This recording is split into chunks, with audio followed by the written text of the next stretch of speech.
Ladies and gentlemen, this concludes my opening performance. Now, without further ado, we may proceed to the trial of our god. So this is what it is. Yes, you deserve praise for the effort you took to raise the dramatic stakes. Do not forget, however, that I am Focalor, the god of justice, the embodiment of justice itself. Does it not strike you as even the least bit absurd to bring the very concept of justice to trial? May I interpret these words as your refusal to stand trial? In that case, you will have the opportunity to defend your honor through a duel. You would draw your blade against a god?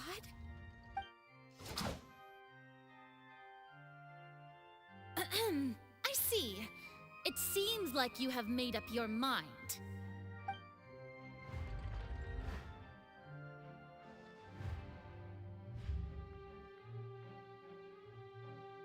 Paimon can't believe it. She just surrendered. What the heck is going on? Did I just see an Archon surrender to a human?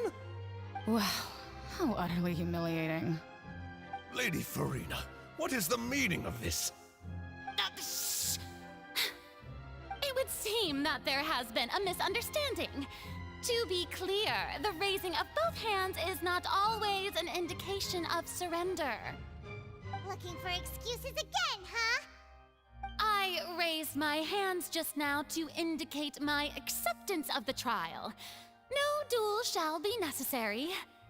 I will admit that I've been running away for a long time. I'm sorry, everyone. I was unable to protect the people of Poisson. It is my duty to stand trial for my crimes. You are not the only ones to be disappointed in me. I, too, am exceedingly disappointed in myself.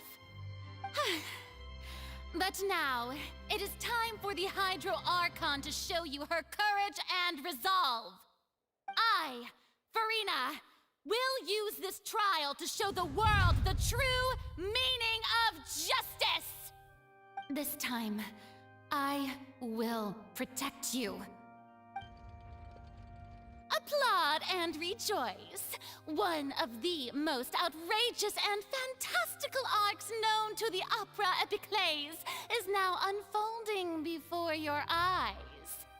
Mark my words, this shall be one of the most exhilarating and brilliant shows ever to grace the stage of Fontaine! The trial of the Gidro Archon, Focalor, will now begin! Woohoo! Oh, now we're making history! Why does it feel like Farina just took over the whole thing? Like, come on! Didn't she just get forced to stand trial for her crimes? Also, even though she's still acting super dramatic, she is taking this seriously this time, right? All right, then. Who will be my opponent in this trial? The court asks the prosecutor to please take the stand. Is that so? Very well. Then please speak, witness of Tivat, my accuser and fated opponent.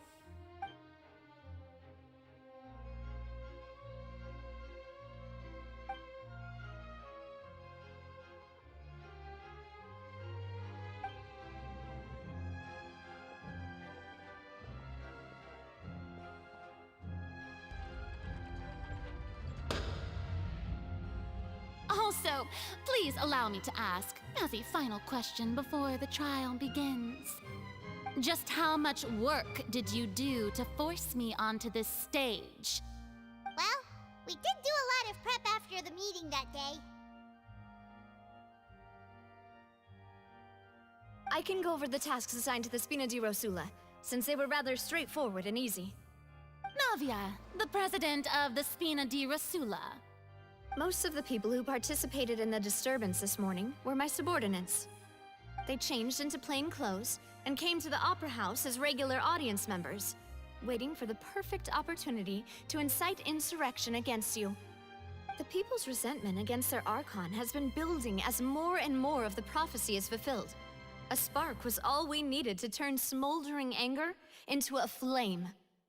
Moreover, according to our understanding and analysis of you, when something like that occurred, you would likely flee the scene and head to Poisson by yourself. So, we arranged for a second group to lie in wait there. So, you mean the ones who scoured the settlement for me were also from the Spina? And their goal was to force you to step into the giant magic box so you may personally participate in the greatest magic performance in all of Fontanian history. That's right. That house was a magic box, rather than someone's residence. As the super ultimate version of the setup that I used when I first performed at the Opera Epiclese, the volume of the box was increased by a whole order of magnitude, and the distance it traversed was the entire gap between Poisson and Aranias. Its cargo, of course, was an Archon instead of a human. My thanks, Farina. Without your help, we could never have pulled off such an extraordinary performance. You're welcome? Of course, this performance was only made possible with Father's support. The House of the Hearth spent a massive amount of labor in Mora to pull this off. We had to select a location, construct the giant magic box, dig a tunnel, and open up a path through the water. It was a lot of work for all of us. So, in other words, the earthquake that we felt within the giant magic box was just a normal tremor from the transportation of the whole house? That's right. It wasn't a sign of another disaster to come. Then, I can guess Nervilette and Cloran's parts. You gathered a crowd, prepared a stage, and made sure that the champion duelist would be immediately ready for a fight. Also that as soon as I appeared on the stage, the trial may commence without a hitch. Am I right? Yes, that is correct. Well, Clorand, I must commend you for your courage. Only the most outstanding champion duelist in all of Fontaine would accept a duel with an Archon without flinching. Thank you. As for you, Traveler, I suppose your role was to keep me distracted with conversation once you found me in Poisson. You'd make sure that I didn't notice anything amiss before revealing yourself as my prosecutor once we'd arrived onto the stage. Oh?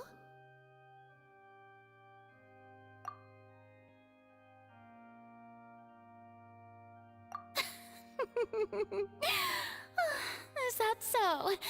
Then I suppose I must have missed my final chance. It's fine. It matters not. What's done is done. The stage is already set, so there's no reason to disappoint the audience. Let's see this trial through to the very end.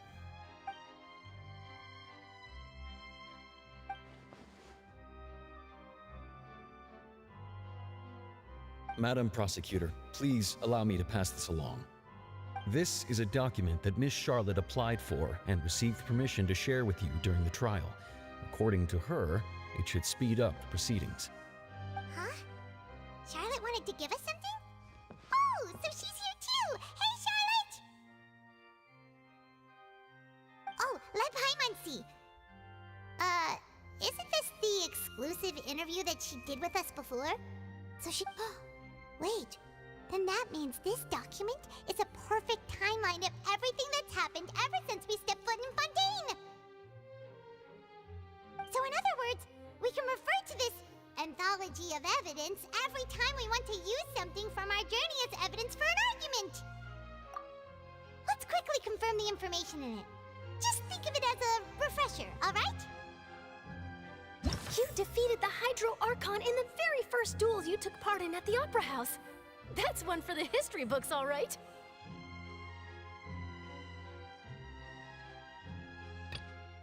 I didn't think that you'd wind up getting to the bottom of the case I'd been following all this time.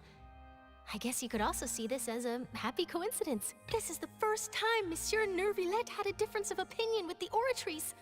Even the Hydro Archon can't figure it out. A Fatui Harbinger. She's an extraordinary person. Her instinct must mean something. The fortress of Meripede was almost destroyed in a single day.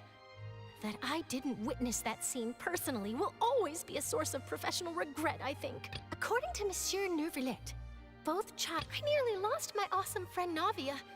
To be honest, that still gives me shivers. The words of someone as extraordinary as a witch can probably only be truly understood when something surreal happens to you.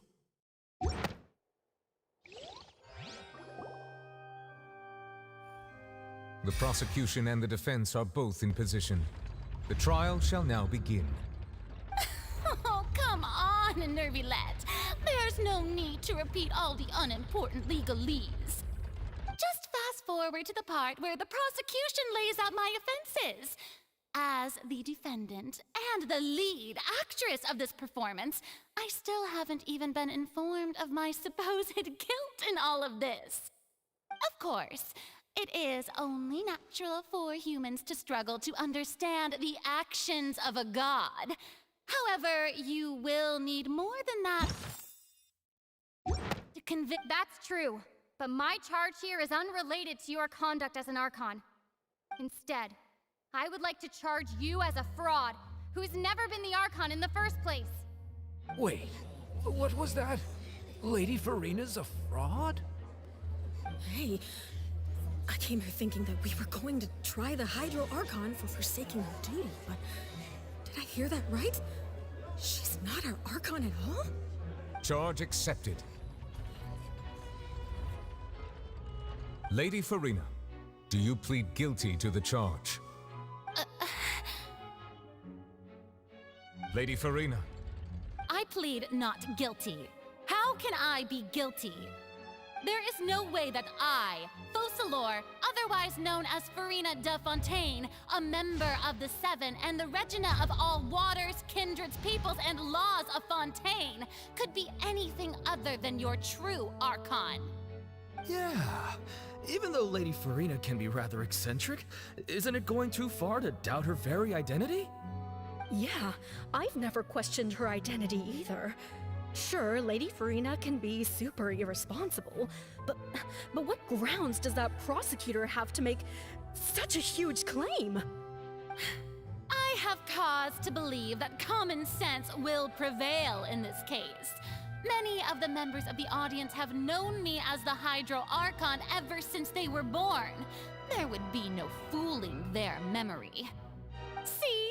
Even the Oratrice has decided to show me its favor. Are you sure you want to commit to a charge that will never be upheld? If you wish to drop the case, I can promise you as the God of Justice that you will not have to face trial for making a false accusation. We will treat everything that's happened as a dramatic spectacle and move on with our lives. What do you say to that? Huh. An argument with near impossible odds, huh? We have to not only refute Farina's claims, but also overturn the long-held beliefs of the people. Well, I tried to give you the chance to surrender. If you must persist, then let me ask. If you believe I'm not the Archon, then what manner of being do you think I am? And if I was not the Archon, then how did I manage to live for over 500 years?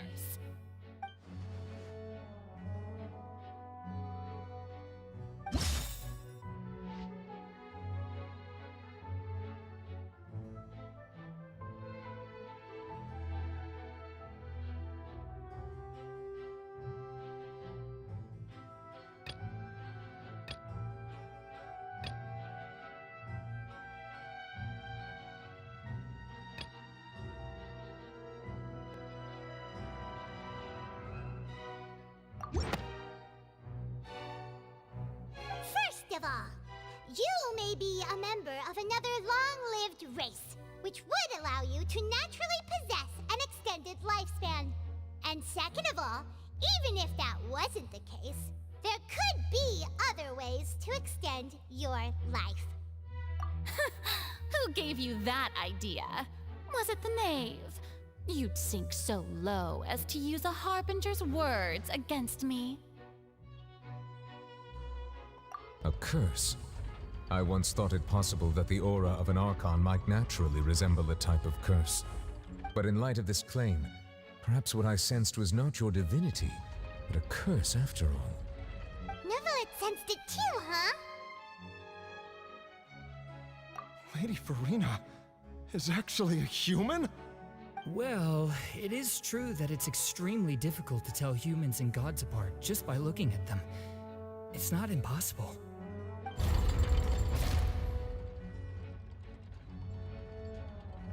Well, don't start celebrating too early now.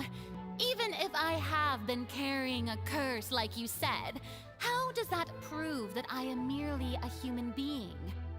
Besides, everyone knows that the main difference between a human and a god is the possession of authority. Gods can do what humans cannot. That's why they're worshipped as gods. For centuries, manifestations of my authority have served the nation of Fontaine. One need only to turn their eyes towards the Oratrice Mécanique d'Analyse Cardinal in this very opera house, or consider the indemnitium that is used in every aspect of life.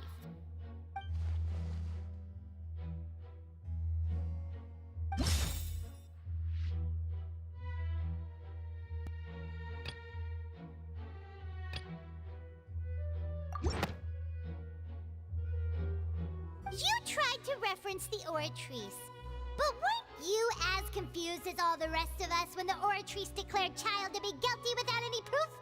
Otherwise, you should have come up with a good explanation for that by now. Didn't I make myself clear at the time? The decisions of the gods are naturally difficult for humans to comprehend. There is no need to provide an explanation. Lady Farina, I believe a reminder of your current circumstances is in order. While the court is in session, the principles of justice and the law must come before all else. While you are an Archon, you are also first and foremost the defendant in this trial. You will prove yourself unable to defend against the prosecution's charges if you continue to withhold vital information against the rules of the court. I never thought you'd use that kind of rhetoric against me. That was no trick of rhetoric, Lady Farina. I've merely reiterated the rules of the court. Rules that all should respect and follow. So, you neither knew why Child was declared guilty, nor did you understand the structure and operations of the Oratrice. Instead of having been created by you, the manifestations of authority you mentioned have been made by the real Hydro Archon, haven't they? The real Hydro Archon? Well, now you're really losing me. It is true that I did not know why the Oratrice gave out a guilty verdict that day. But the Oratrice handed out that verdict unilaterally, and it has been operating independently ever since it was first created. You can't argue that just because a divine creation is flawed, that the god behind it must also be no god at all. She's still throwing out all kinds of excuses. Seems like she's confident that we won't be able to produce proof that she has no power over the Oratrice. My power as an Archon. There are many ordinary citizens in the audience. How can I just carelessly demonstrate the formidable power of an Archon? If that poses a concern, I'm prepared to extend my protection to the audience. You don't need to go that far.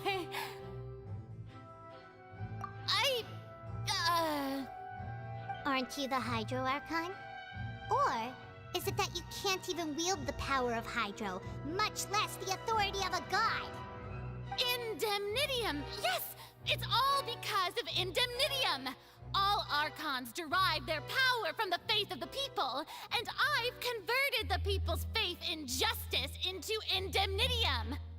Thus did I give up all of my divine power to provide everyone with energy for their daily lives. Isn't that? Yeah, no matter how generous an Archon can be, how could they give up all their power? It seems like nobody's buying Furina's excuse. Hey, come now, everyone. Please don't stare at me as if I was a liar. I'm still the same Furina you knew, right? The one that you loved. Shouldn't you want to believe in me, please? You've got to believe me. If what the prosecutor said is true, she really has committed a grave offense. Did she deceive all of us? And all of our parents and grandparents too? And all of our ancestors? Ever since they were born? Enough. That's enough. Tell me then, if I'm not the real Hydro Archon, then who is? If you have no evidence of another Hydro Archon's existence, nor can you find anyone who can back up their claim to be such, then what grounds have you to say that I'm not actually the real deal? Wow, she came up with yet another argument. How can we refute her now? Seems like she really doesn't want to give up.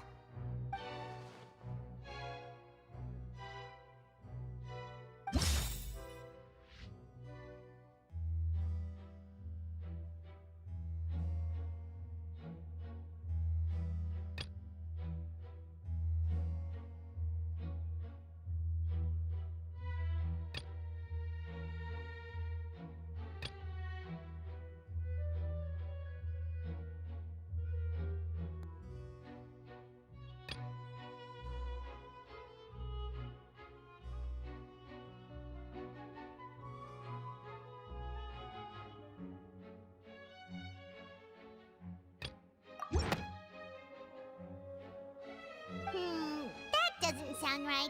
Paimon doesn't think...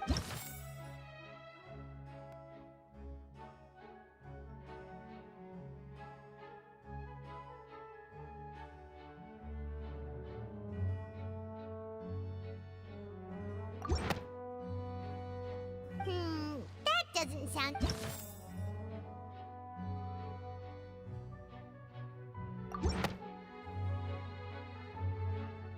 It has been established that all Fontanians can dissolve in water from the primordial sea.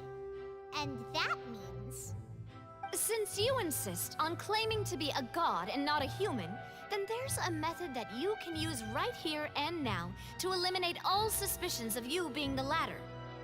Miss Navia, please apply to serve as a temporary attorney for the prosecution before addressing the court.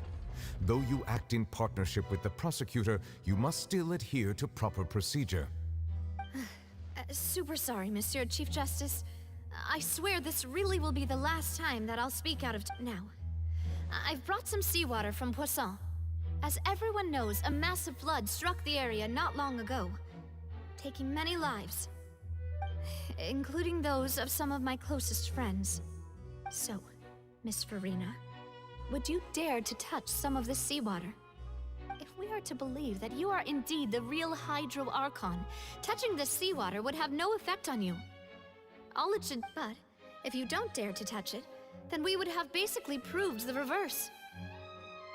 Oh, and I must remind you that after the disaster at Poisson, nobody wants to see any more people dissolve.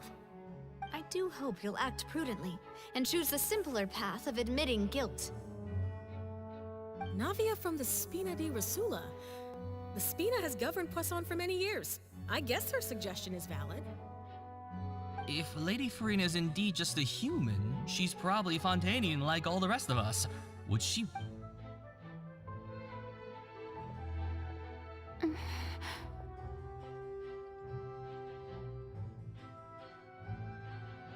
Lady Furina, this test has been unilaterally proposed by the prosecution.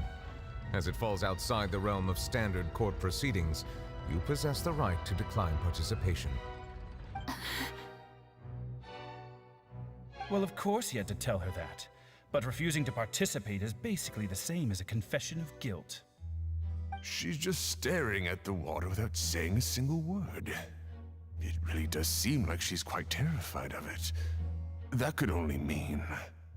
What's going on? Is she really planning to... that's not what we thought she would... Due to the inherent risk of the test, Lady Farina, you may... Hey!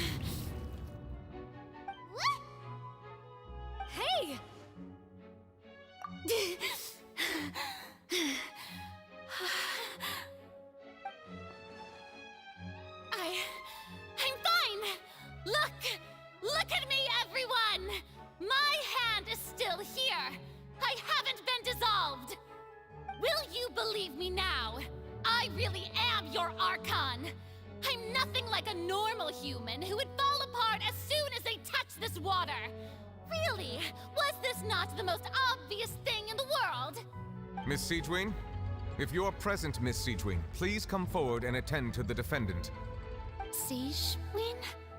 Don't be nervous. It'll just take a few seconds. Let me see. That should be enough. Please announce the results of your evaluation to the court, Miss Siegewien. As everyone doubtlessly saw, Miss Farina was displaying symptoms of hyperventilation and flushed skin. These indicate that she was experiencing the adverse effects of exposure to primordial seawater. The extent to which she was affected is the same as other humans when exposed to primordial seawater of a similar concentration. Thank you, Miss Siegewien. Lady Farina, you may return to the defendant's stand. Oh wait, what did she just say? I didn't get dissolved! Shouldn't that be enough to prove my innocence? Well, considering your tendency to run from your problems, we did originally prepare a direct sample of the seawater around Poisson. However, after extensive discussion, we exchanged it for a sample that is not concentrated enough to dissolve an actual human. After all, on the off chance that something entirely unexpected might occur, we don't want anyone else to lose their life to the sea.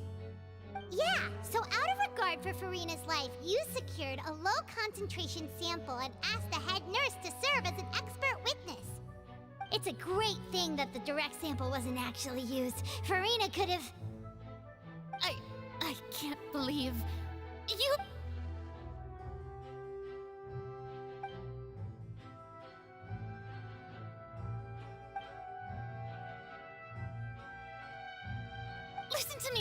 Listen to me, everyone!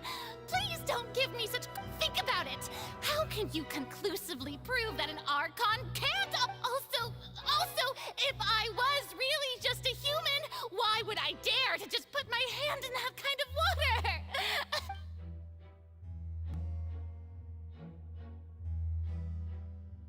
Please, everyone, anyone, just listen to me!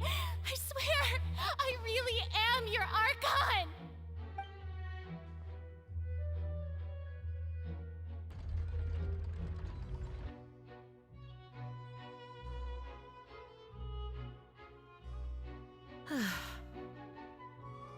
I don't think anything she says at this point will sway anyone.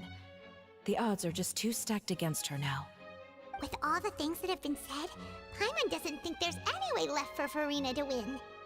I believe the time for arguments and presentation of evidence has come to an end. If there are no objections, we will move on to the final judgment.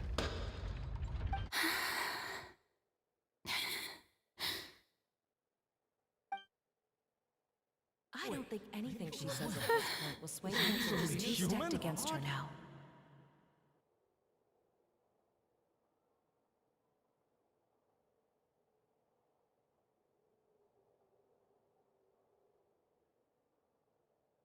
In my capacity as Chief Justice, I shall now render judgment on Farina's misrepresentation of herself as the Archon of Fontaine. As a human who knowingly deceived her fellow citizens, Farina is... guilty.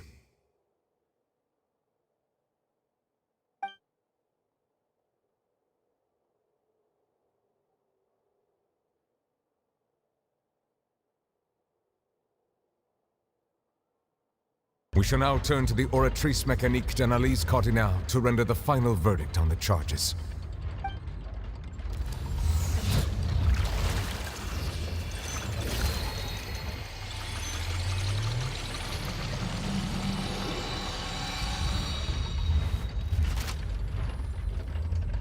According to the judgment of the Oratrice Mécanique d'Analyse Cardinale, Farina is... Well, what's wrong? What's the Oratrice's verdict? No, the Oratrice also displays a guilty verdict. Isn't that correct then? However, the exact wording of the verdict is thus. The Hydro Archon, guilty, to be punished via the death sentence. The death sentence? That's actually one of the available sentences?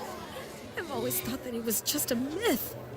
The one and only time the death sentence has been handed out at the court, and it's been given to the very person we've worshipped as the god of justice?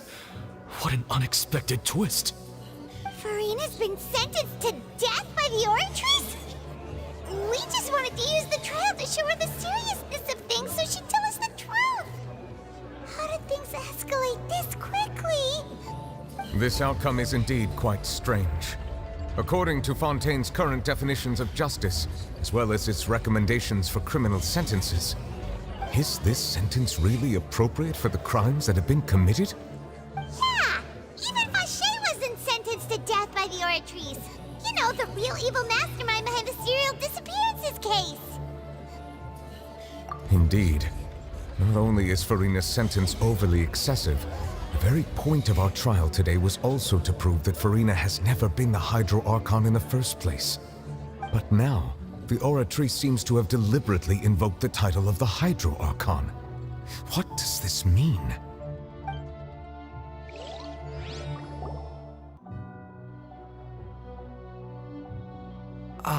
Excuse me, if I may interrupt. Is the trial still going? Fremine! You finally made it. I assume this means you've completed your mission? Mm-hmm. Any mission Father assigns to me will always be top priority.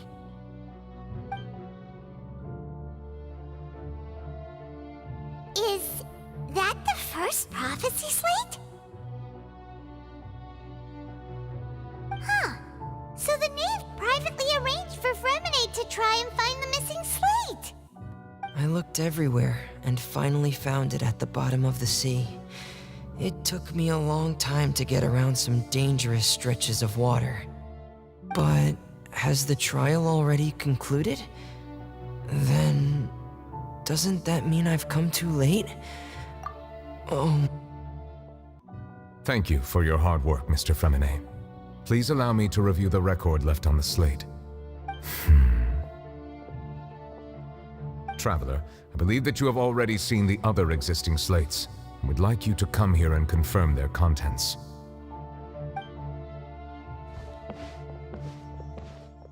Huh? So what do you see? What is it?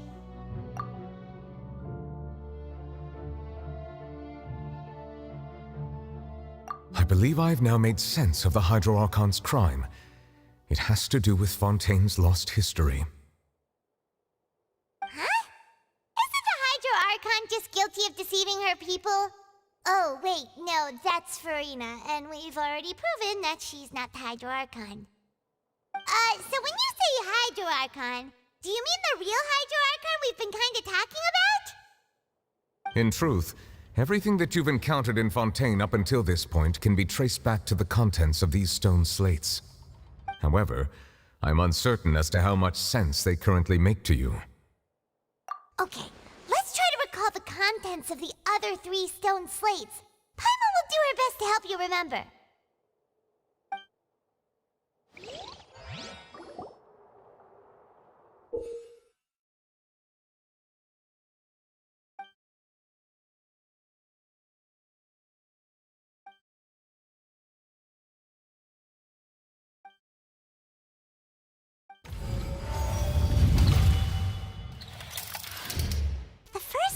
slate describes what you just said. It seems to show the previous Hydro Archon using her divine power, and then does that mean that Fontanians are transformed Oceanids? Oh, Paimon wasn't expecting that.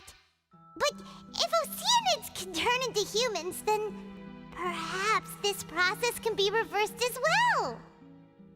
The second stone slate shows Celestia floating in the sky, and the Hydro Archon and her people worshipping it together. But the heavens still brought judgment down upon them. This must be the point when the Hydro Archon and the Fontanians were branded with their original sin. Does this mean that the original sin and the Hydro Archon sin are the same thing? The third slate shows the Hydro Archon sinking into the sea surrounded by many people. That reminds Paimon, didn't we also watch that happen to someone else? Well, the fourth slate is the prophecy the Fontanians have been talking about. People dissolving into the sea, the Hydro Archon crying on her throne, and so on. We didn't believe that such a crazy disaster could happen at first, did we? But after that incident, it was just a question of when and not if.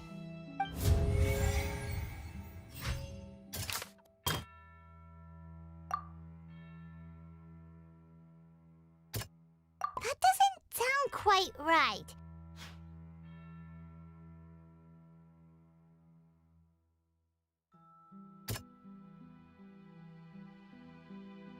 That doesn't sound...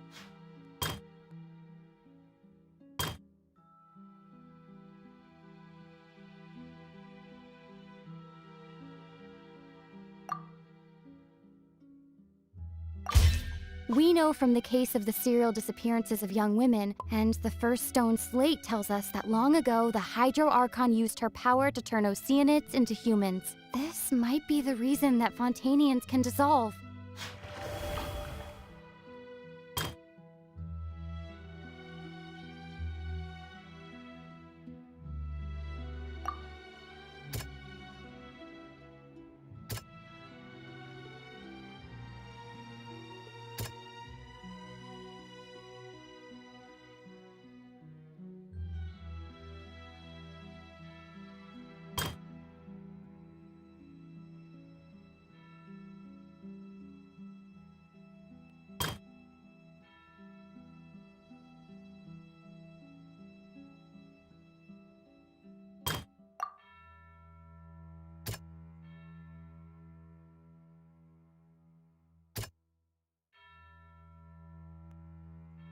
That doesn't sound quite...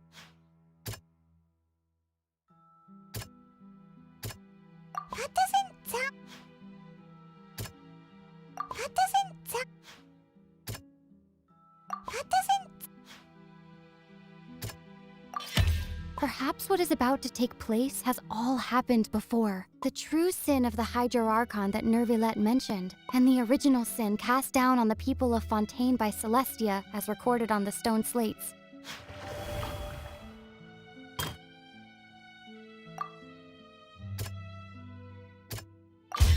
It's not as simple as falling into the sea. When Navia fell into the sea, her consciousness was subjected to judgment. The stone slates show the people gathered around the Hydro Archon in the sea. Could that...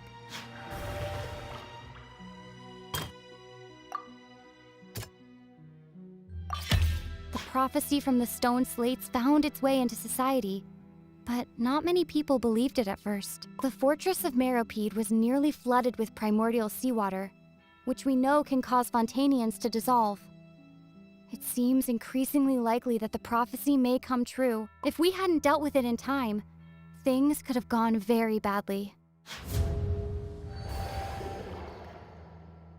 They'll dissolve into the primordial sea but won't cease to exist. Their essence will flow in the seawater, converge, and take the form of an Oceanid.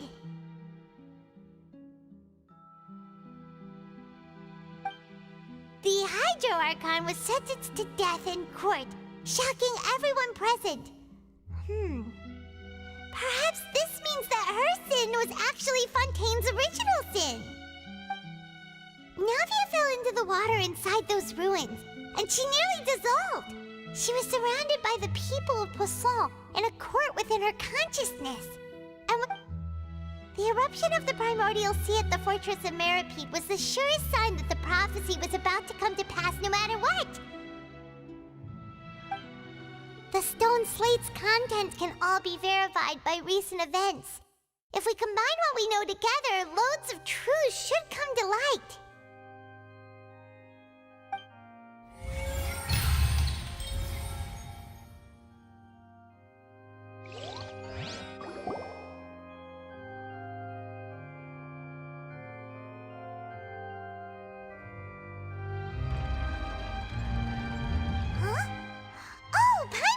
Now, so that's how you can make sense of it.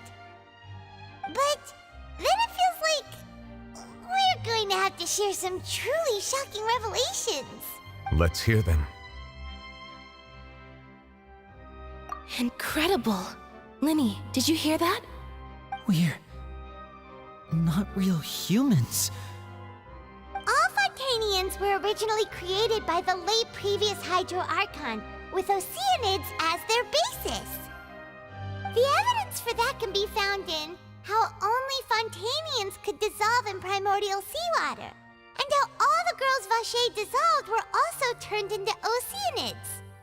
Oh, and according to Navia, when she was about to get dissolved, she also saw everyone gathered around for a trial, all of them in the shape of Oceanids. Indeed. Yeah, and it follows from the content of the first slate that she probably angered Celestia by creating humans without prior permission. That could also explain why the Oratries judged the Hydro Archon to be guilty. It's to account for that ancient sin. The Hydro Archon's true sin was creating us? And yet, after many hundreds of years, the Hydro Archon's creations have turned around to try to judge the Archon within the Opera Epiclese. The twists of history are often the most unexpected of all. Yeah, isn't the image here just like when Navia fell into the sea? So wouldn't it be trying to show the image of the Hydro Archon also falling into the sea once the prophecy has been fulfilled in the fourth slate? In the end, the people will all be dissolved into the waters, and only the Hydro Archon will remain weeping on her throne.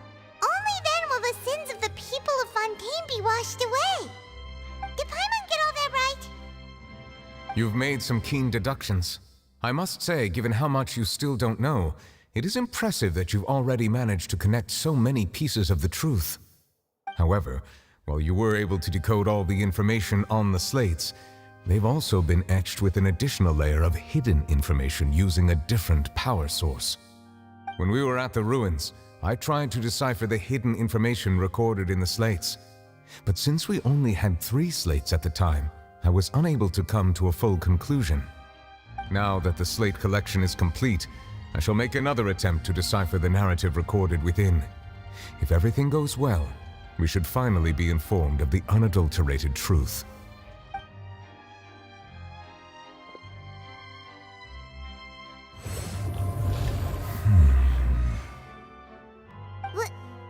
Well? Did you get it? I believe I should share this truth not only with you, but with all the people of Fontaine as well. I will try to briefly summarize it for you. Your hypotheses regarding the origin of Fontanians and the sin of the Hydro Archon were both correct. In the Fontaine of old, the previous Hydro Archon sensed the yearning of her Oceanid familiars for life on land.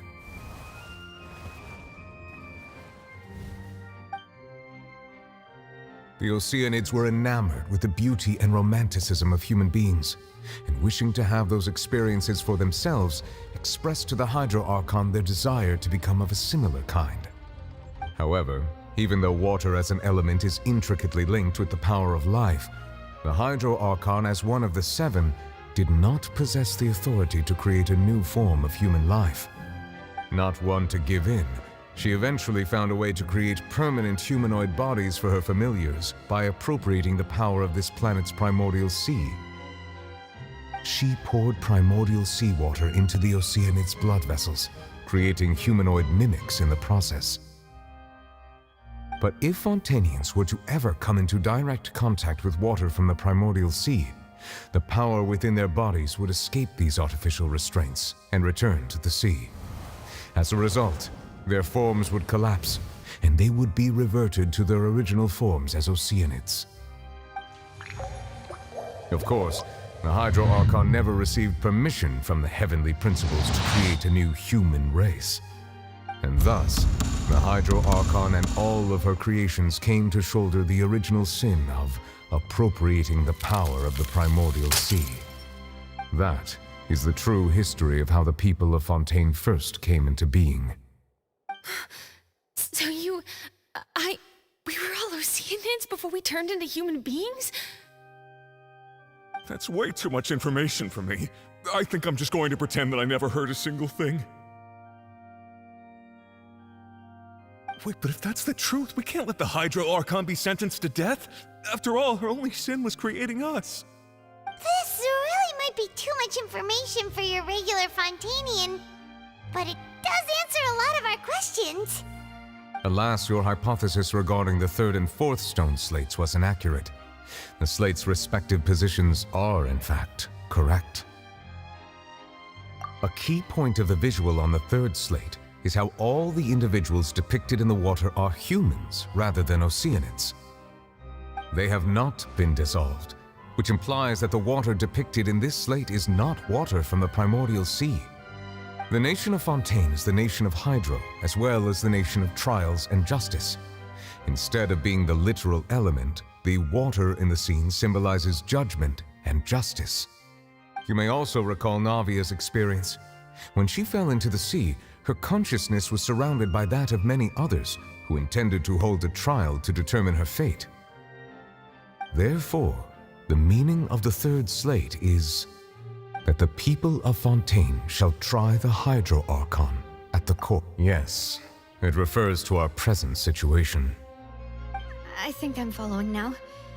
So, what you're saying is, even though we decided to put on this trial to avoid fulfilling the prophecy, in truth, everything we've done has happened exactly as the prophecy foretold. So now, it seems, we're the ones making sure it comes true. What should we do?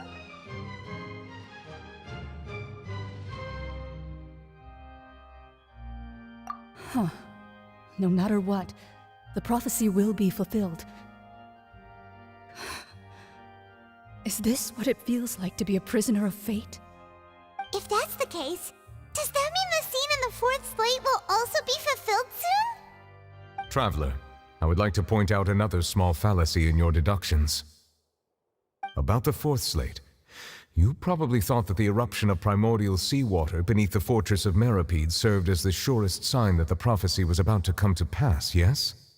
However, I believe that rather than being a sure sign, that eruption could in fact only be a small warning of something far worse to come. As for the root cause of the catastrophe, I believe you've already encountered it once before.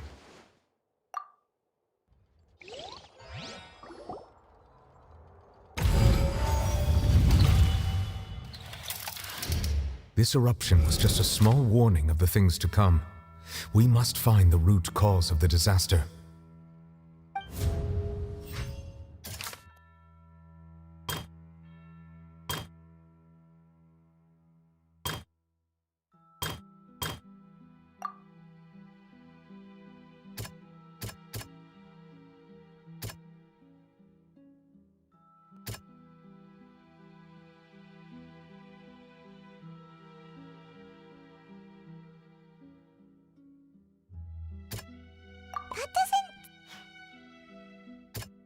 That doesn't sound quite... It was both dream and reality. If we're talking about a true culprit, that could only be that thing inside the primordial sea, right?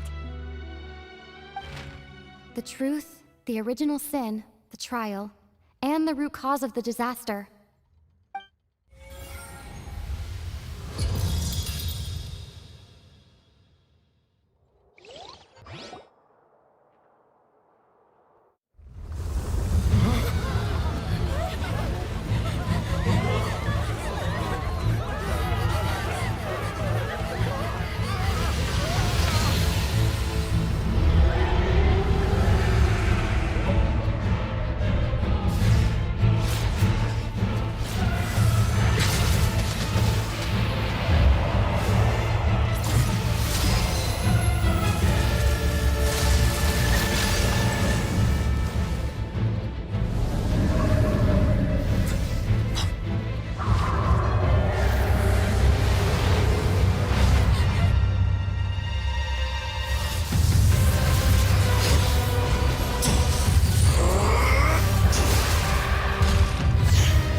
So we've met it at last.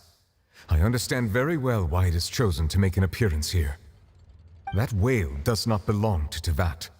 It is a monster that has traversed the stars, weeping all the while.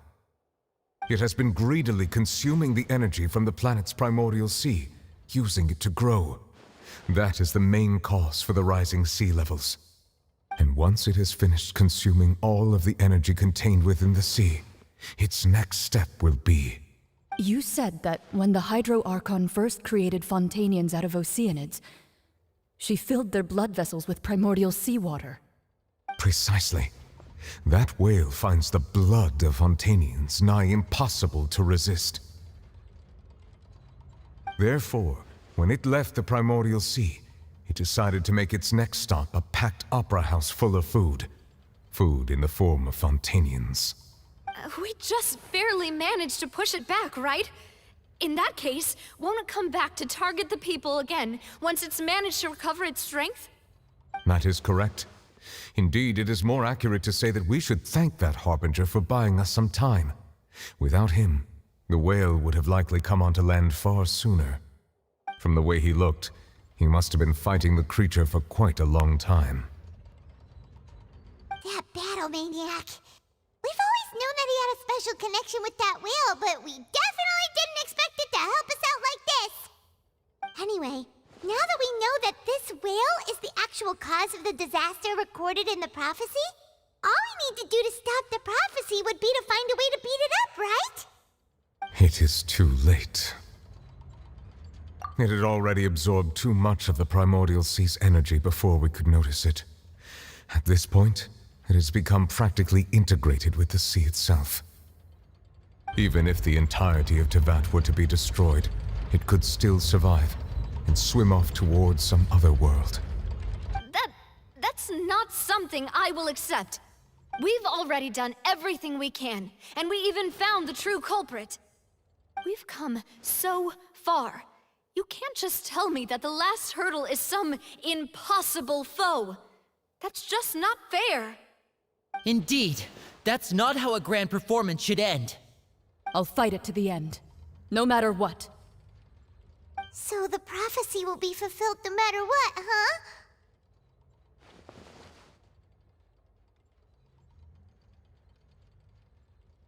The prophecy. Yes, what has been prophesied will be fulfilled. You may view such things as the history of the future.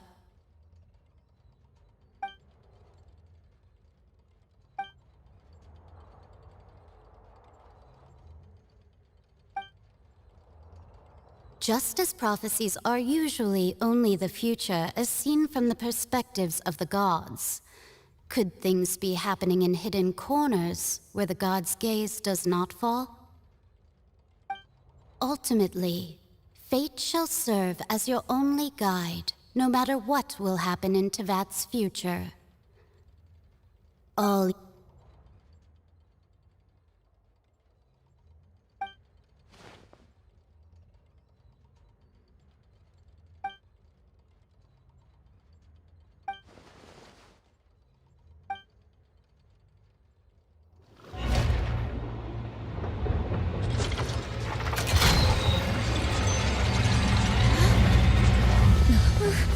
What's happening with the oratories? I believe it is preparing to carry out the death sentence.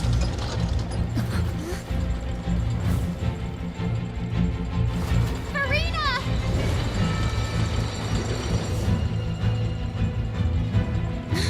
No, I still need answers!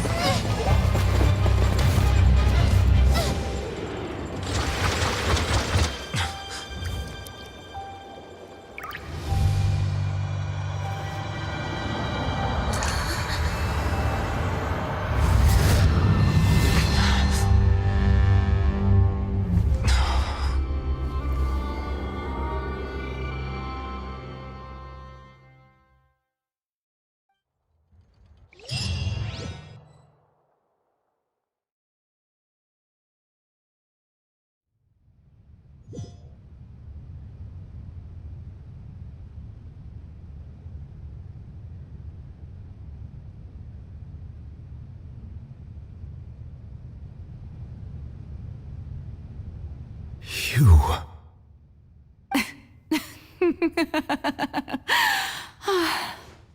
Sorry.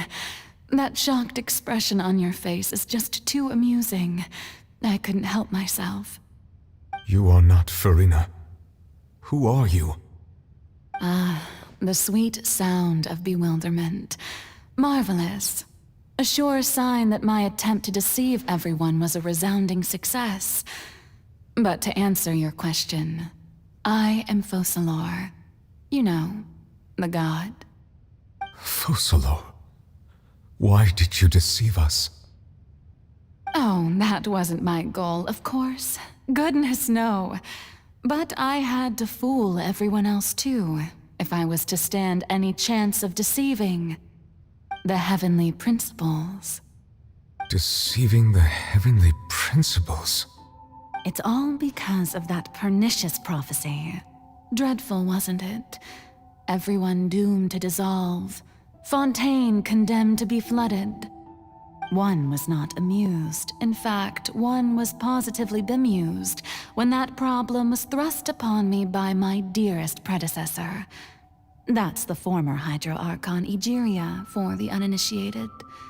It hardly gets more disastrous than a preordained national catastrophe, now does it? She knew full well that the prophecy would surely come to pass. And as one of the seven, she also knew full well that one defies the heavenly principles at one's peril. So yes, as you have no doubt surmised, it was a rather impossible situation that I found myself in. I spent a terribly long time mulling it over, alone on the ocean floor. And I was almost growing barnacles by the time I finally realized there was only one possible solution to this confounding conundrum. I had to outwit the heavenly principles, allow the prophecy to be fulfilled, ostensibly at least, while saving everyone at the same time. I'm a genius, I know. I can only assume that's why Egeria chose me as her successor. Although, looking back now, it was hardly the inheritance one dreams of. Between the task of saving the nation, the quotidian duties of the Hydro Archon, and not to mention the original sin of creating a new race of humans, I dare say she left me quite a colossal mess to clean up. But one can only play the hand one is dealt. I did not choose this, any more than I chose to be one of her Oceanid familiars. So you were also once one of the Oceanids, transformed into a human by Egeria's hand? Yes, I was. I always dreamed of becoming human. And I still do, even now. In my eyes, to be human is to be part of the greatest opera ever known. After becoming a god, I separated my divinity from my body and spirit, leaving behind only a self that was as naive and bewildered as my past self on her first day as a human being. The me you see before you now is that divinity. And the human counterpart I left behind, I named Farina. She could feel joy, sorrow, and everything in between. She could be as vain and conceited, or as meek and vulnerable as she wished. Her strengths were of a kind only a human could possess, as were her shortcomings. But in my eyes, Farina's humanity was what made her perfect. She was perfectly human in every way. The person I always wanted to be. Anyway, so then I cursed her. All part of the plan, of course. The plan to deceive the heavenly principles. Do you still remember the final scene of the prophecy? The Hydro Archon alone, weeping on her throne. In order that the prophecy might appear fulfilled, I invited Farina to be an actress, to play the part of the Gidro Archon in the prophecy. Under the curse I placed on her, so long as I, Focalor's divinity, continued to exist, she could not die. But nor was she free to live her life in the pursuit of happiness. Instead, she was forced to take the stage in the opera house, to embrace the role of leading lady, to forever play the part of the god from the prophecy, all to create a deceitful appearance of that prophecy coming to pass. I suppose now you probably understand why your court is called the Opera Epiclese. But Farina is only human, isn't she? Even though she has had a long life, her mind is no stronger than that of any other ordinary human being. I cannot begin to fathom what she has had to endure. It must have been torture for her. It has indeed. And although she is, in a sense, me in human form, I most definitely owe her an apology for it. It's been 500 years, and all along, she's been playing her part in the most unimaginably long, unbearably lonely, and agonizingly painful opera of all time.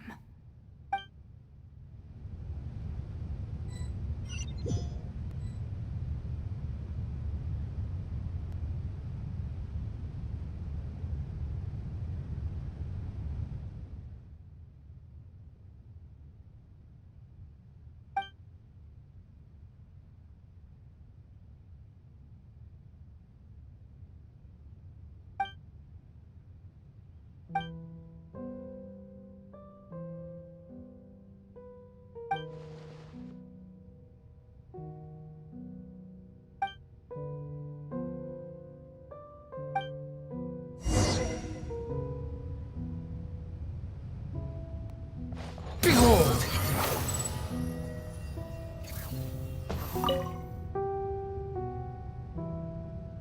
Oh? Who permitted you to come onto the stage?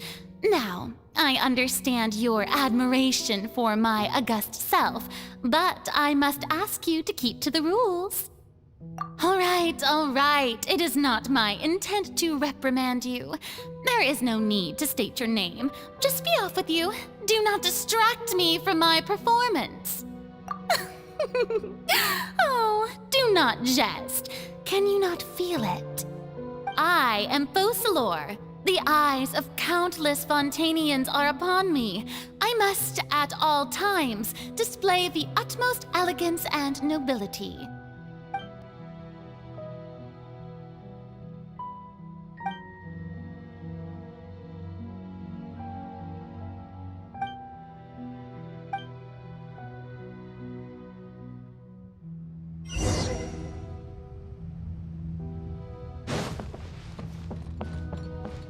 Dear audience, the performance is experiencing a technical difficulty, but worry not. The guards shall resolve it soon enough.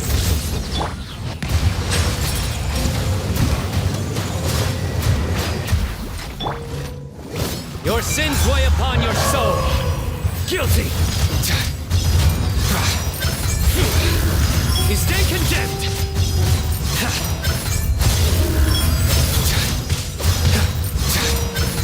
Quake! I will have order. Solidify! Surrender! Silence!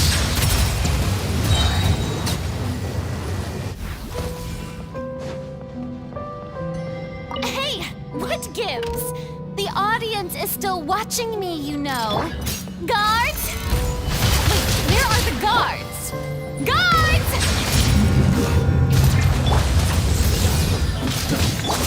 Squall Fury!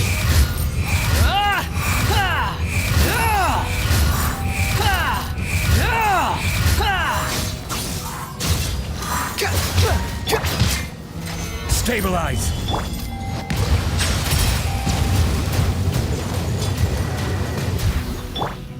Nowhere to run! Unsight the insects! Behold!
Farina.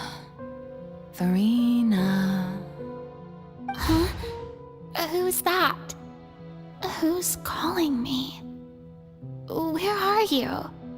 Be not nervous. Be not afraid. I am before you. Wait a moment. You're near me? How can this be? Mirror you, huh? You know what? That's not bad. Let's go with that. Mirror me? What do you wish to say? The prophecy. Have you heard of it? What prophecy? Wait. I know. I think... I don't know why, but it's in my head somehow. The people will all be dissolved into the waters, and only the Gidro Archont will remain, weeping on her throne. Only then will the sins of the people of Fontaine be washed away. Oh, very good. You know it well. What's going on? I can't seem to remember anything clearly. The only thing I know for sure is this prophecy. Will it really come to pass? Yes, it will. And that is why I've come to you. Disaster will come to Fontaine sooner or later.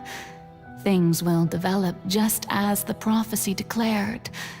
There is no escaping it. But doesn't that mean everyone will die? I'm a Fontainian just like them. Will I dissolve too? Oh, don't worry. Magical meetings exist in this world precisely to give people a chance to turn things around. It is the reason why you met me today. I will tell you how to save everyone, but you may have to suffer somewhat. Oh, so there's still hope after all. Goodness, you frightened me. You spoke so much and with so much certainty. As for the suffering, well, I will admit that the first thing that came to mind was, why do I have to be the one to suffer? But if the prophecy will come true, I'll also die anyway, right? So if I've already met you as my magical meeting in this world, if there were scales, with all the people of Fontaine on one side, and my pain on the other, is it not obvious where the scales should tilt? You truly are the perfect human, my ideal. I suppose this would also be the justice that belongs to you. Huh? Don't worry, it's nothing. Listen well. Fontaine has just lost its Gidro Archont. I need you to play a role, that of the new Archon. Play as a god? That's right. You must begin a never-ending masquerade. You must never let anyone suspect your identity. If you can keep it up, then I shall have my way of defying this prophecy. But should your identity be revealed, then all hope will be lost. But how will I do this? A human assuming the role of a god without being exposed. Don't worry. What you must do is not to turn yourself into a real god. You simply need to play the role of a god as humans imagine them to be. Being a human yourself, I'm sure you already know what such an entity would be like. Remember, your true challenge will not be pursuing divinity, but contending against humanity. I'm still not sure I understand, but I'll try. I'll try to do this. So, how long am I going to have to play this role? To accomplish this mission, you will have to stay on the stage for many, many years. You will endure and not grow old until your task ends. But I promise you, all will eventually end in a magnificent and dramatic trial, and everyone will be saved. A trial, huh? How exciting. I'll be looking forward to it.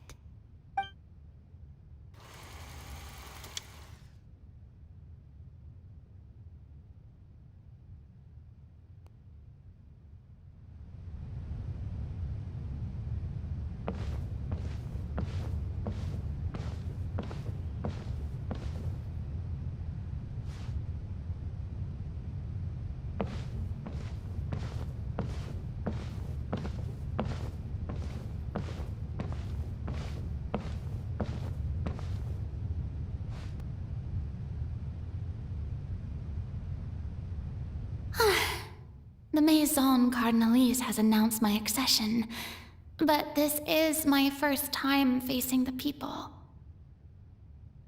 What should I say to most appear like a god? To be honest, I still don't know. Perhaps I should first try to act natural. Ladies and gentlemen, good evening, and welcome to the Opera Epiclese. I'm sure you've all heard about how I have taken on the role of Gidro Archonт. Indeed, I am Verena de Fontaine, your new Archon. In truth, I know little about becoming a nation's new god, but it will be my honor to guide you all. As the god Focalor, the god of justice, I shall do all within my power to lead you into an age of fairness and justice. Once again, thank you all for coming. If you should have any questions or suggestions, please send them to the Maison Cardinalise. The future of Fontaine will require us to work together, after all. This should do it. I thought I might stammer, but thankfully, I was able to convey my thoughts just fine. Okay, and next. That's the new Gidro Archonт. Is this some kind of joke by the Maison? I would have thought that a being that surpasses humanity would be a bit more assertive. Hey, did you hear that? She even told us to send her suggestions there at the end. Shouldn't gods be all-powerful? She's being so modest. What's the difference between her and an ordinary person, then?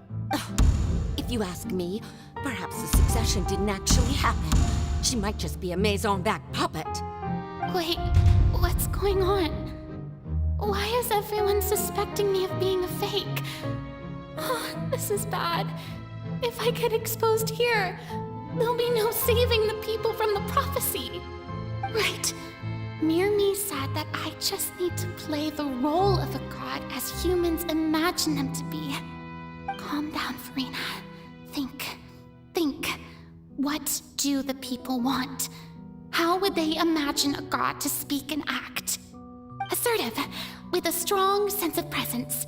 One who can dispel all doubt. That is the character I'm fated to play.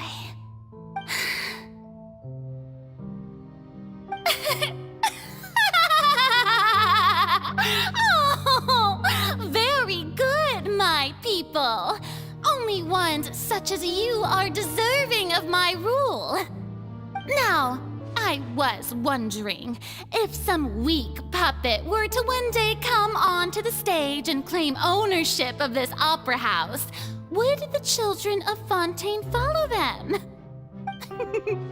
Well, it seems that you would all see right through them. Having passed my test, you are qualified to witness wondrous trials alongside my august self, here in this opera house. You may consider my previous act a door gift of sorts. I thought it was a debut that suited the atmosphere. Now then, let us be reintroduced. So that was just a performance. How could I have forgotten that we were inside an opera house? Her personality. It's quite shocking, to be honest, but I suppose it's a better look than before. Such a fascinating and bold deity. How wonderful! Our future may yet be bright after all. It seems I've turned them around. Best follow this flow and restart my accession speech. My dear people, whether you acknowledge me or not, whether you trust me or nay, I say to you, keep faith in your ardor for justice. We have heard it said that this nation's sins can no longer be washed away. Well, I say that justice is most fragrant when it blooms amid sin. The scales of justice should not weigh heavy in the hands of its God. On one side, it must carry fairness and justice. And on the other, praise and applause. May law be the prayer on our lips. May judgment be our worship. Let us light the fires and drink to the future of Fontaine. There is no trouble in this world that justice cannot solve. All that is needed is for you, my people, to believe in it, heart and soul. So long as I, the Archon Focalor, stand within the Opera Epiclese, so long as I stand before the Oratrice, I shall even judge the gods of this world!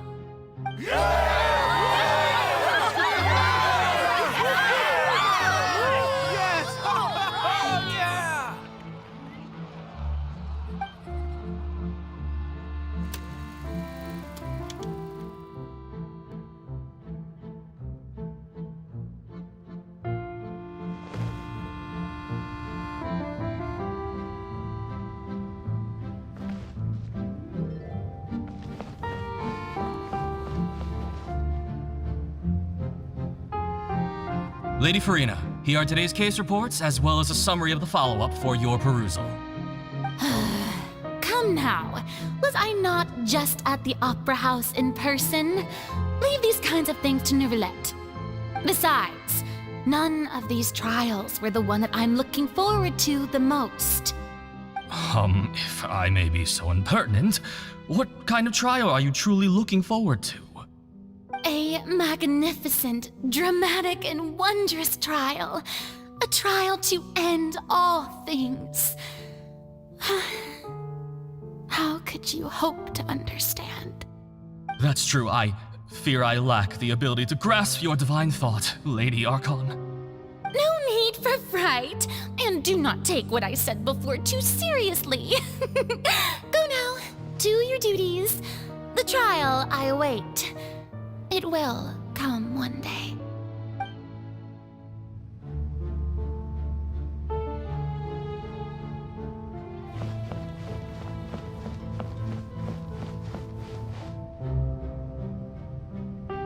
Lady Farina, I don't know what to say. Thank you for agreeing to see me. No need to thank me. Or rather, thank your own sense of perseverance instead. Long have you stood in line to meet me, have you not? Oh, I'm afraid that's just an inevitable consequence of my divine charm. All right, Deoteria, is it? How is your son's illness? You remembered me, and you knew of my family, too. He is doing much better now. In fact, he is far more of an ardent believer than I. He was the one who forced me to seek an audience with you, and to bring your words back to him. Oh, good. Very good. If this should happen again in the future, please do not hesitate to come and tell me. Going down to citizens' homes every so often, while not usual practice, should serve as a fine change of pace. You're such a gentle and wise God. Thank you once again, on behalf of my son.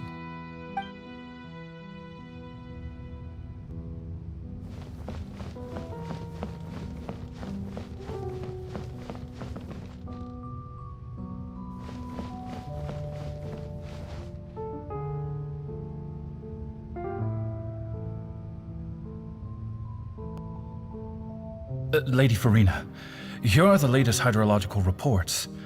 As for the specific parameters you asked to take note of, I'm afraid things still don't look good. I see. It's as I thought then.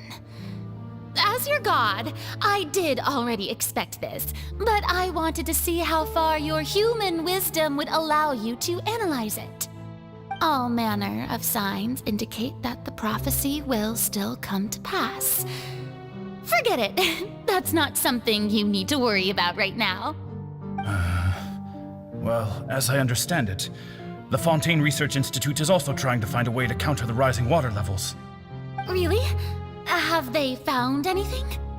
I'm afraid that they haven't found any effective solution thus far. Oh, is that so? Well, no wonder. This issue has reached the realm of the gods after all.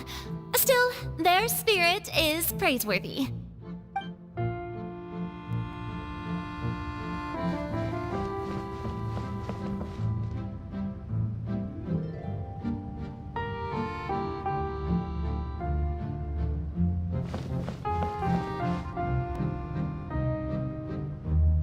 The day is finally over. I haven't had a moment to breathe this whole time. But it's good to see that everything's getting on track. There are no longer any voices of suspicion. Maybe this is fine. I just need to keep going, and everyone will be saved. All right, Farina, don't think too hard about this. You need rest. Tomorrow's a new day.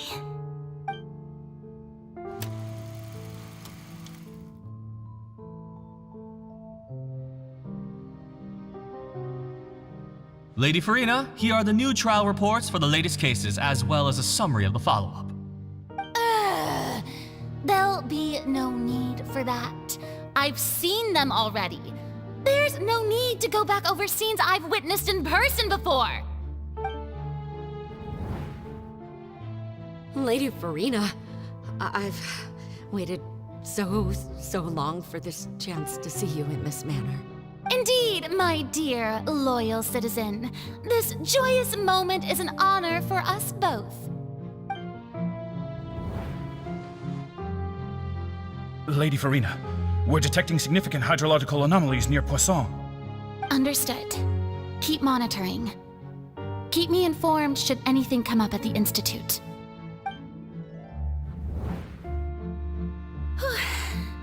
I don't think I let anything slip today. I must show the people that there is nothing to worry about. I just don't know when these days will end. I feel utterly exhausted. Best to rest early today, too.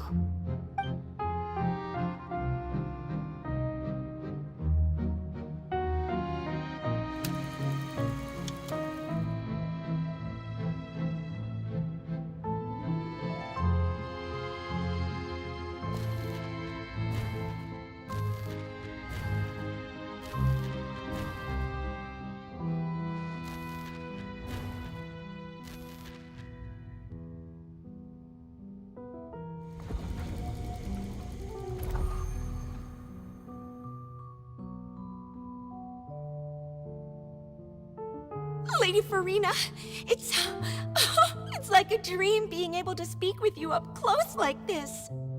I've heard that the first member of our family who was honored to receive an audience with you was Madame Dioteria, almost 20 generations ago.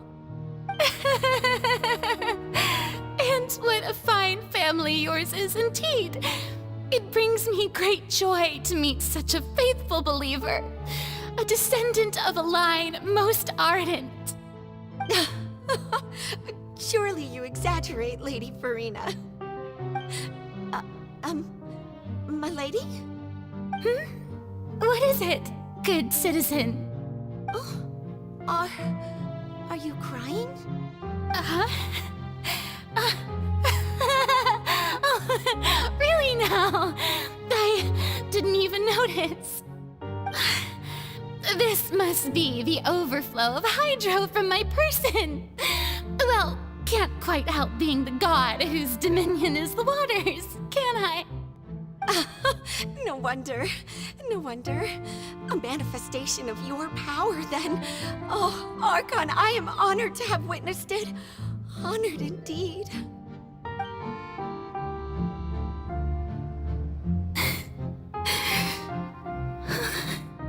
So interminable. So lonely. Just how much longer? Hundreds of years must have passed by now. Perhaps the show must go on for hundreds more. I never imagined that it would hurt so much. Have I reached my limit? No. Perhaps I reached it long ago. Today I didn't even notice my own tears. I want to tell someone, anyone, about this. But would that not destroy all I've done so far? I've conducted so many investigations across the centuries, but there's not even a sliver of hope that we might break the prophecy. All I can do is keep heart.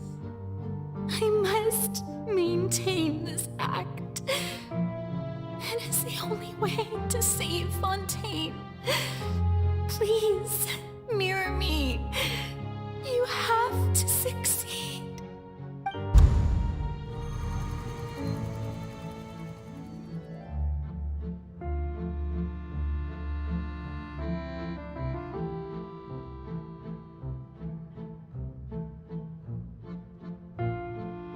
Farina, you don't have to shoulder this burden alone. Although I don't know what you might be keeping from everyone, your people are more than willing to share your burden with you.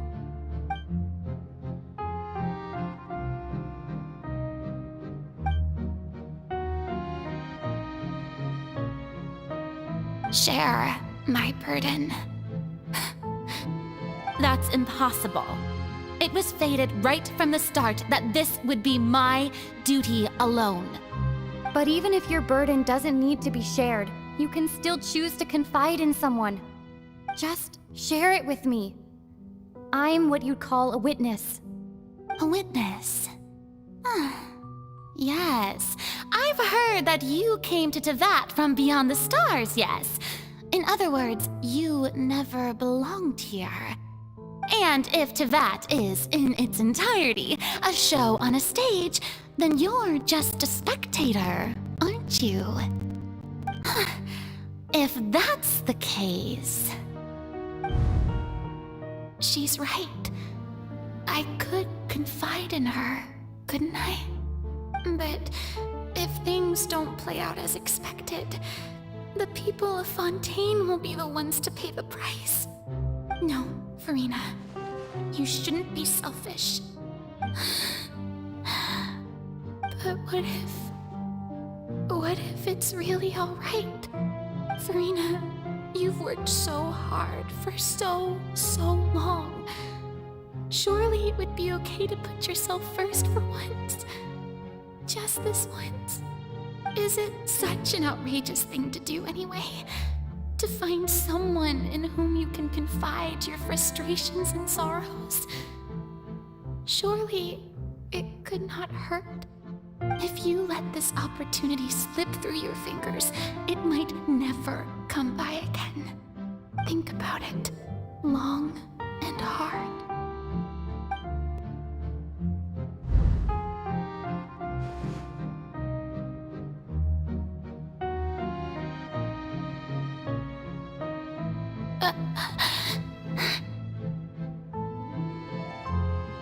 No, I have nothing to say. I am Farina, the Archon of Fontaine. Everything will surely get better. All you need to do, dear spectator, is to witness my performance until the curtains fall.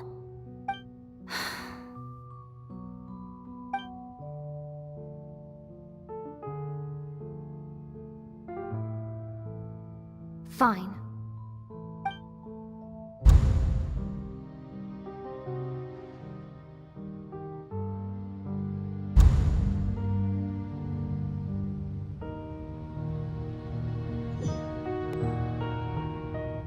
So even Farina doesn't know the truth?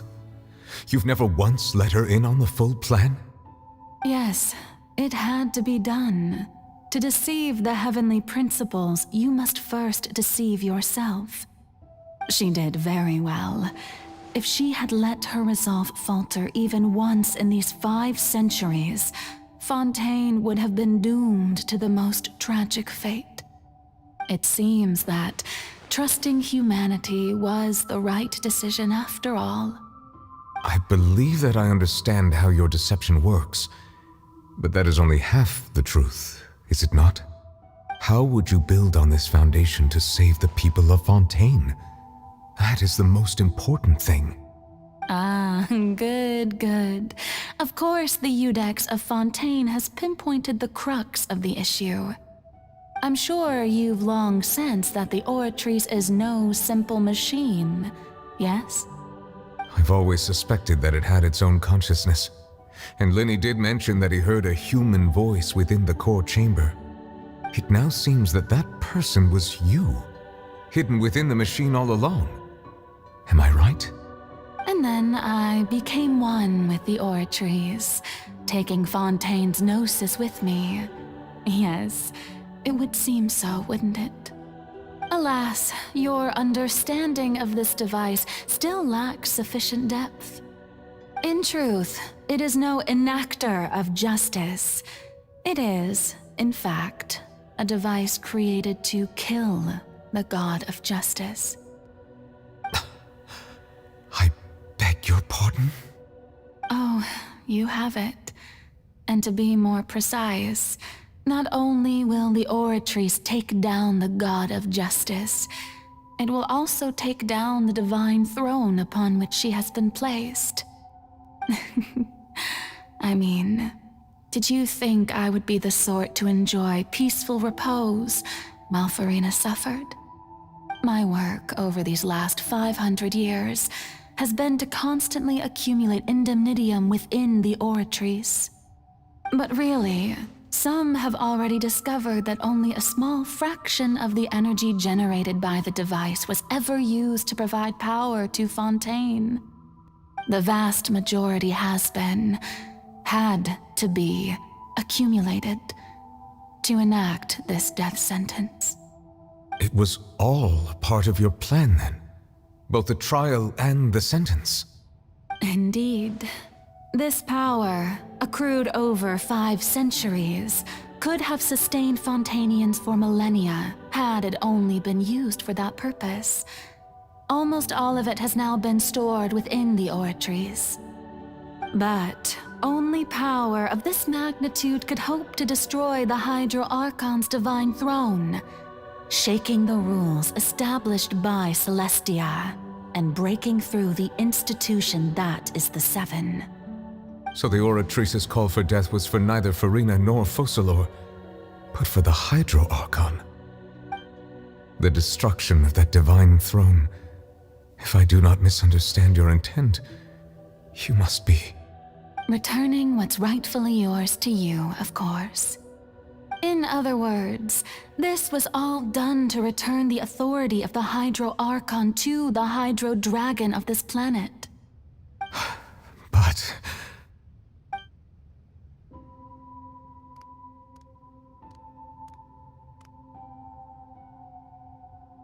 Oh, what? Getting sad again, are we? The authority of the ancient dragons shall soon be yours once more, O Hydro Dragon Sovereign. And this is the face you make.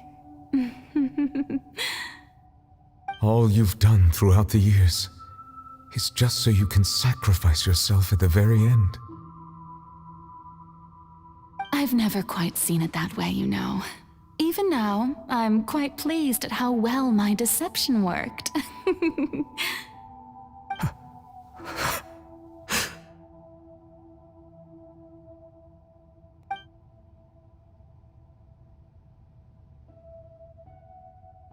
Hydro Dragon, don't cry. I must say, had it been within my rights, I would have loved to judge the heavenly principles themselves. Were they not guilty of essentially the same crime? Egeria stole the power of the primordial sea, and the heavenly principles stole the power you ancient dragons possessed. I, for my part, am the god of justice. And is it not just that your original powers should be returned to you? Speaking of justice, I have always believed that justice lies in the process of pursuing human existence itself.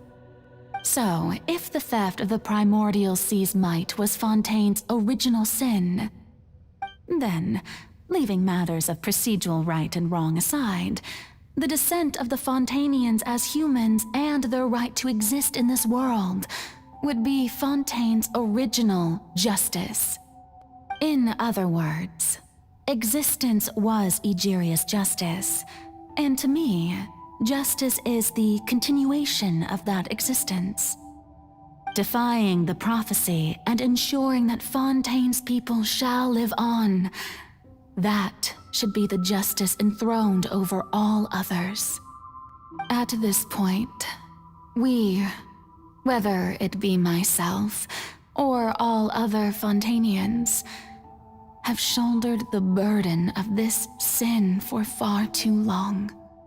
Iudex Neuvillette, the highest judge in our land, when you regain your full power as an elemental sovereign, what verdict shall you pass upon us? So when I was invited to the court of Fontaine to serve as Iudex, I see now that that was your idea too. At last, I now understand the true purpose behind this position. In the beginning, I was uninterested in human existence. But these 5 centuries of living alongside them have gradually brought about mutual understanding between us. And I have even attempted to feel as they feel. You are a devious one, Focalors. Things being as they are, surely you know that I could never declare them to be guilty.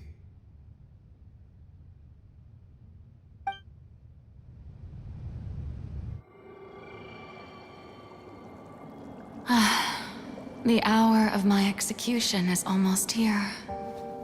For the sinner, the curtain call has come. I know I may not sound it, but faced with death, I find myself a little afraid. Perhaps this is one thing both gods and humans have in common.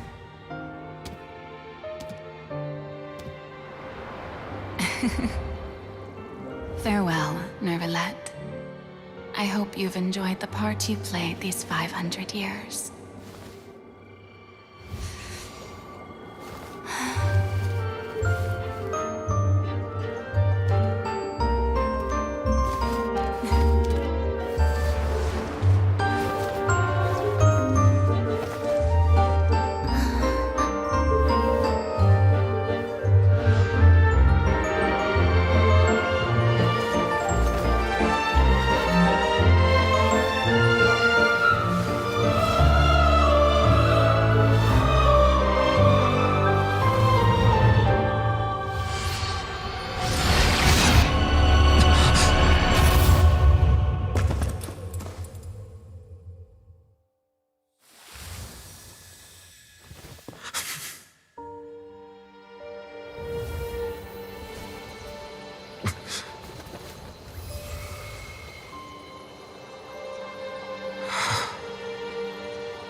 Codex Nouvellette, hereby declare,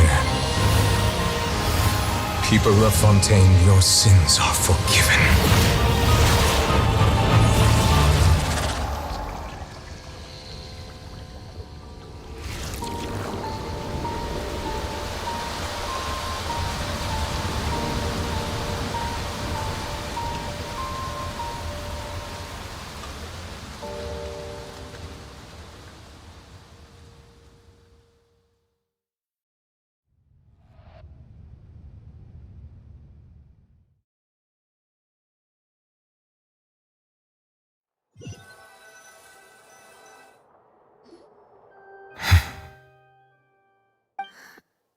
What just happened?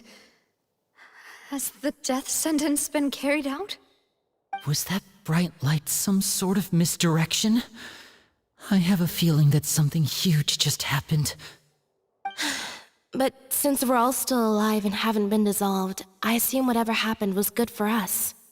It's time to end this. We must mete out punishment to that beast. Didn't you say just a moment ago that it can't be defeated? I have gained the strength sufficient to deal with it. Through certain means, I now have the ability to separate the power of the Primordial Sea from that creature. We should seize the opportunity to pursue our quarry. Traveler, now that the oratories can no longer function, I require an executor to help me mete out justice. The root of the calamities befalling Fontaine, the beast that enacts the prophecy, its name is the all-devouring narwhal. Come with me, traveler. The hour of execution has come.